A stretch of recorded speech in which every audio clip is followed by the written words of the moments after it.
My name is Emma. I am 29 years old. I am a teacher. I live in a small town. I work at a college. I teach English. I did not want to fall in love. Not again. I was hurt before. My last relationship ended badly. So I told myself, no more love. Just work, just teach. That was my plan. But then Jake came into my class and everything changed. Jake is a student in my class. He is 20 years old. He has brown hair. He has soft eyes. He always listens. He is quiet but kind. From the first day, I felt something strange. At first, I tried to forget it. I told myself, he is just a student. Do not look at him. Do not think about him. But my heart did not listen. My heart wanted to see him. My heart waited for him every morning. He always came to class early.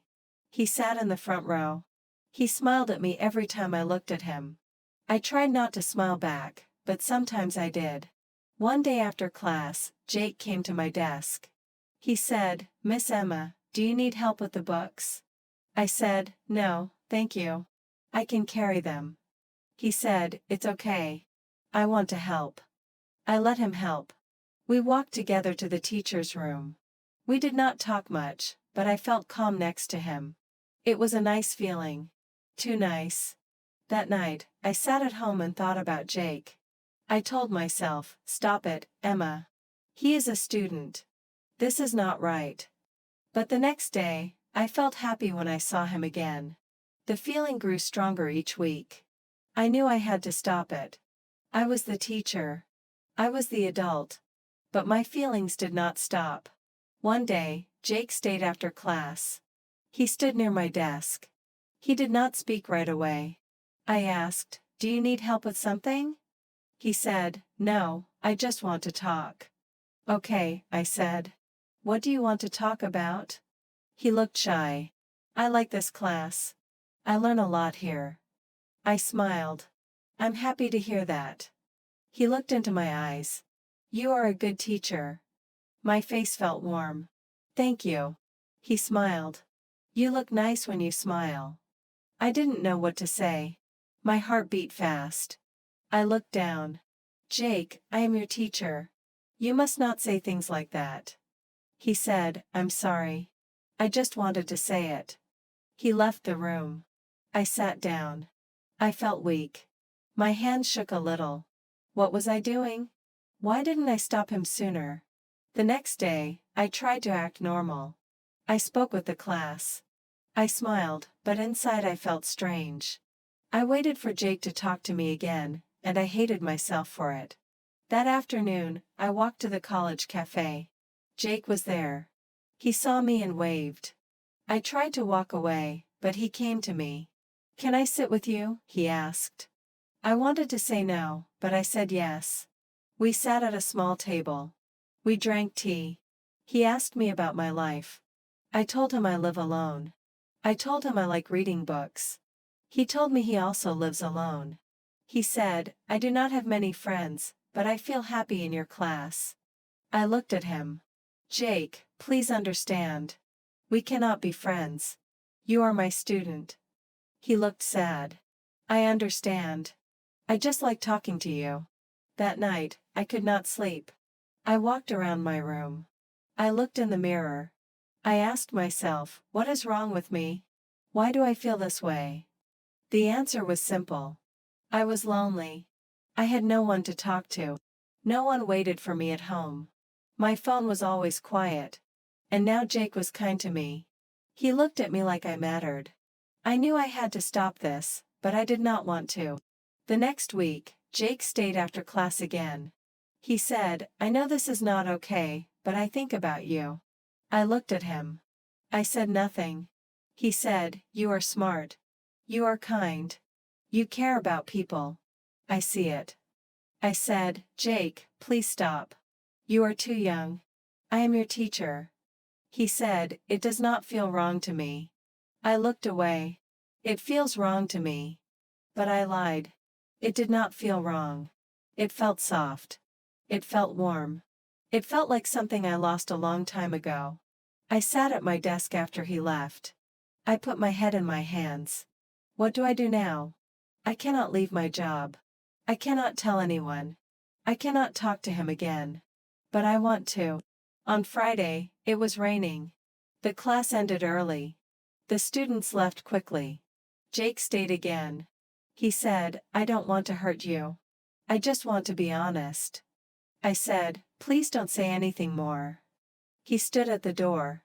"I think about you every day." I said nothing. He said, "I will never do anything wrong. I just wanted you to know." Then he left.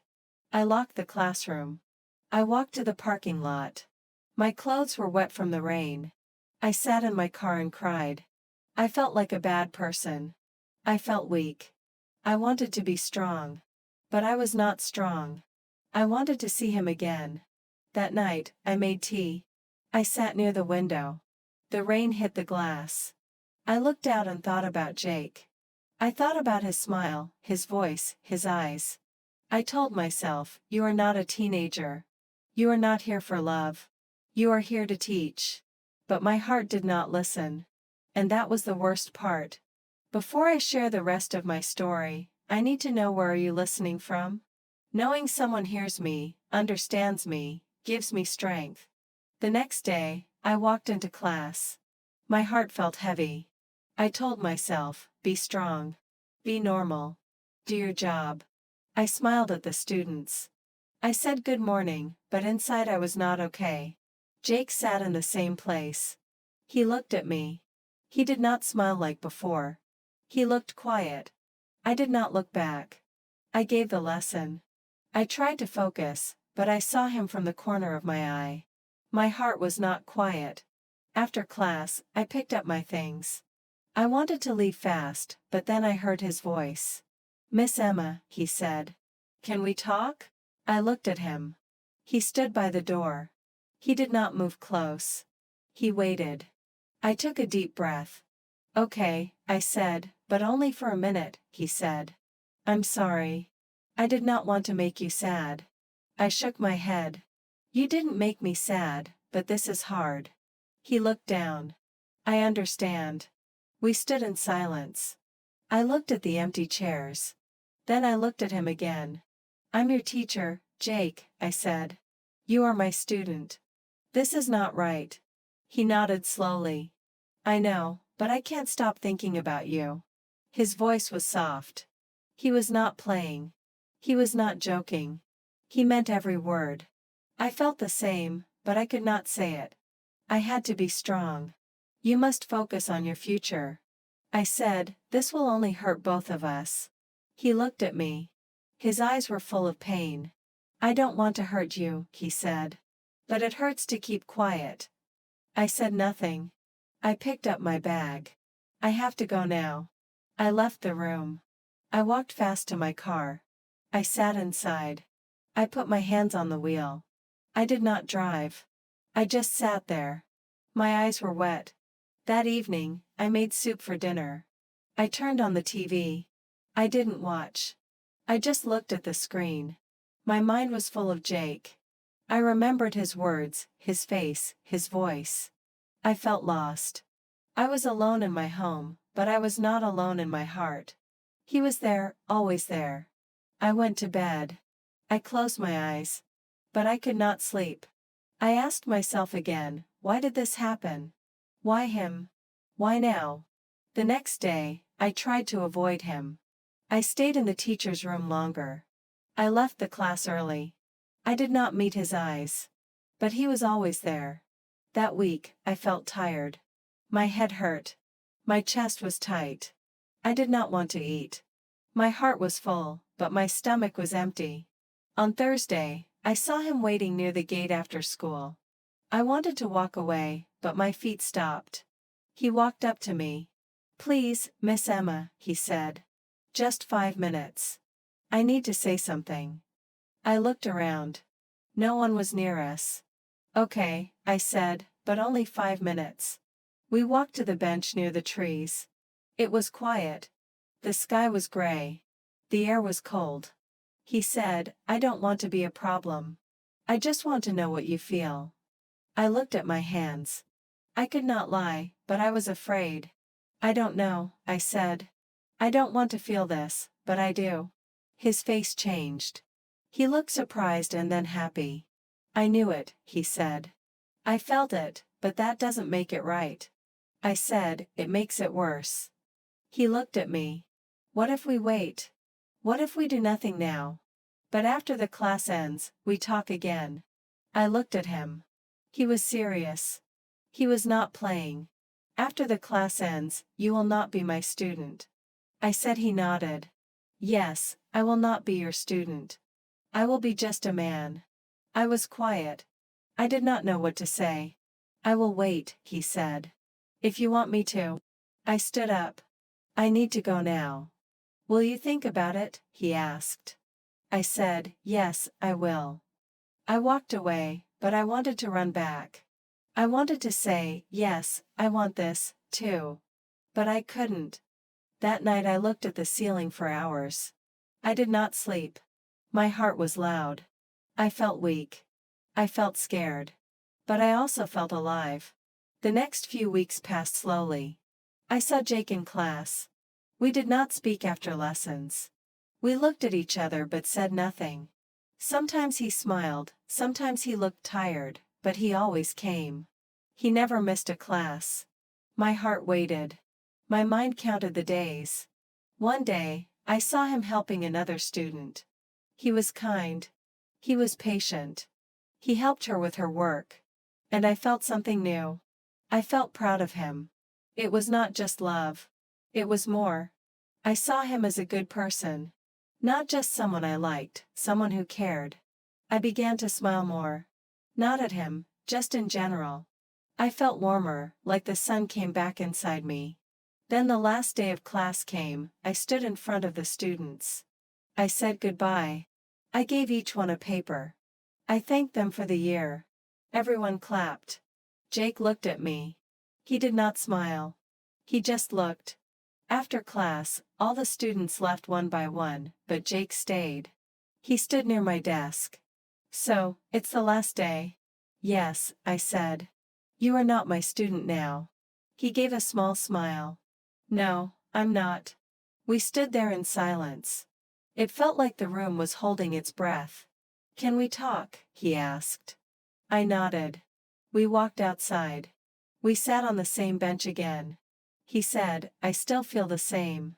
Nothing changed. I looked at him. I still feel it too. He smiled.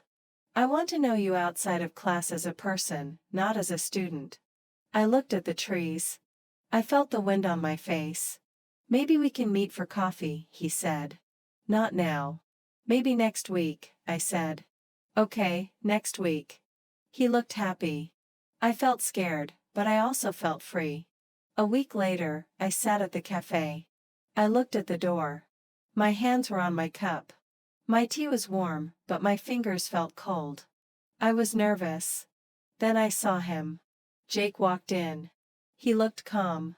He smiled. I smiled, too. He said, Hi, Emma. It felt strange. He used my name, not Miss Emma. Just Emma. Hi, I said. My voice was soft. He sat down. We looked at each other for a few seconds.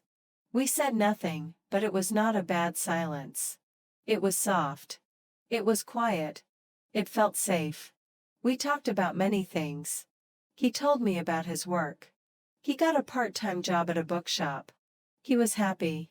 I told him about my summer plan. I wanted to visit my sister in another city. I had not seen her in a long time. We laughed a little. We smiled a lot. It felt easy. It felt normal. At the end, he asked, Can we meet again? I looked at him. I waited a second. Then I said, yes. And we did. We met again the next week. Then the week after that, we talked, we walked, sometimes we watched a movie, sometimes we sat in the park. He was kind. He listened. He was not like other boys. He did not try to act strong. He did not try to show off. He was just himself. And I liked that. But I was still afraid. I did not tell anyone. Not my friends, not my sister. I was scared of their words. I was scared they would not understand. I asked myself, is this real love or is this just a mistake? One evening, we sat near the lake. The sky was pink and blue. The water was quiet. Jake looked at me. Do you think this is wrong? He asked. I looked down. I don't know, I said. Maybe it was wrong before, but now maybe it's not. I like you, he said. But I don't want you to feel bad. I don't want to be a problem. You're not a problem. I said, you just came into my life at a strange time. He smiled. Strange things can still be good. I smiled too. Yes, maybe they can. We sat there for a long time. I held his hand. It felt warm and strong. I did not feel afraid anymore. I just felt calm. A few weeks later, I told my sister. I was scared, but I had to do it. She listened. She asked, how old is he? 20, I said. She was quiet. Then she said, are you happy? I said, yes. She said, then that's what matters. I felt so light, like I could fly. I smiled all day. One day, Jake came to see me. He had flowers, yellow ones. I saw these, he said. They looked happy like you. I laughed. Thank you. They're perfect. He said, you look happy, too. I said. We walked to the park. We sat under a tree. I looked at him. I was scared before, I said. I thought I would lose my job. I thought people would judge me. I know, he said. But now I just want to enjoy this. I said, I want to live. He held my hand. Me too. Some days we talked about the past. Some days we talked about the future. We did not make big plans. We just lived one day at a time. One evening he said, I know I am young. I don't know everything, but I know this. I care about you. My heart was full. I said, you make me feel seen. You make me feel like I matter. He smiled. That's how you make me feel, too. We looked at the stars. I rested my head on his shoulder. For the first time in many years, I was not lonely. I did not know what the future would bring. Maybe we would stay together. Maybe we would not. But for now, we were happy. We were real. And that was enough. Sometimes life does not follow the rules. Sometimes love comes at the wrong time. Sometimes the heart wants something it should not want. But sometimes love just happens and it changes everything. If this story touched your heart, don't forget to like, comment, and share. More emotional and inspiring stories are coming soon.